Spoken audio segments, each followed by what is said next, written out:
to go on the House floor. Very shortly, you are going to be introduced as my special guest as a part of the 100th legislature. Today is the first day back. It's constitutionally mandated. We start session today at noon. Your pastor was able to offer the invocation. That was very special. Yes. She did a good job, as she always does. Yeah. She's a delightful addition. So happy to have you here, and knowing that having a 95 and a 97-year-old, or 95 and 97-year-old veteran here with us, that's very special for us as well. So we're so happy to have you here. I've got to be honest, though, what's really impressed me, we have over 100 people from our Jackson community that came up and wanted to be a part of this. Did that surprise you? Surprised me to the core. Absolutely. Weren't you? It did, but of course we drew from at least 3 different areas, so that made it. Yeah, you're very involved in the Jackson community. Yeah. So tell me about some of the people that came up and why you think they came up today to be a part of the celebration. Well, a lot of them are just veterans themselves, of course, and a lot of them were just curious to get here because they'd never been here before, like myself. That's what I was going to say. And they're just devoted to our association with what we're involved with, I guess. So you're in Kiwanis, you're at the United Methodist Church. And Vista Granville. Vista Granville. Good associations through the organizations that you talk about, Kiwanis, the church, and that sort of thing. And I was staggered. I didn't believe the number was going to get anywhere near what they talked about. And here it was. It really exceeded it. It is said that the World War II generation played a pivotal role in underwriting the freedoms of our country enjoys today.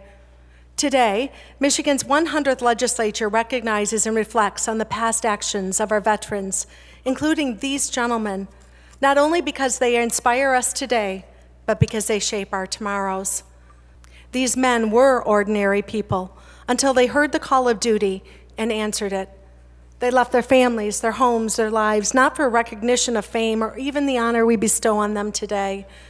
They fought to protect our country, to maintain our way of life and the freedoms we all cherish.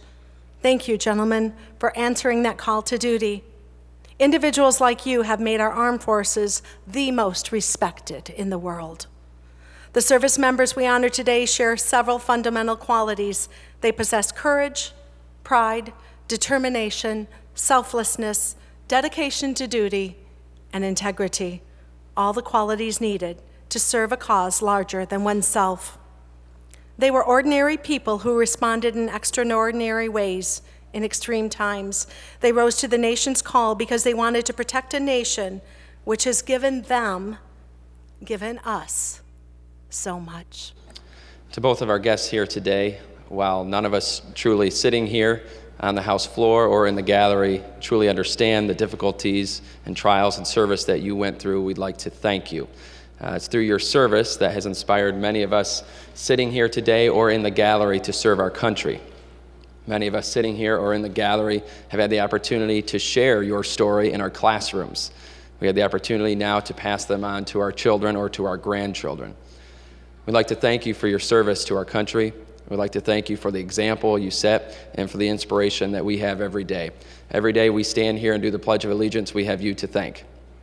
Every day we go home to our families and spend the holidays with them, we have you to thank. And every single time in this chamber and across our state and across our country, we have another election, we have you to thank.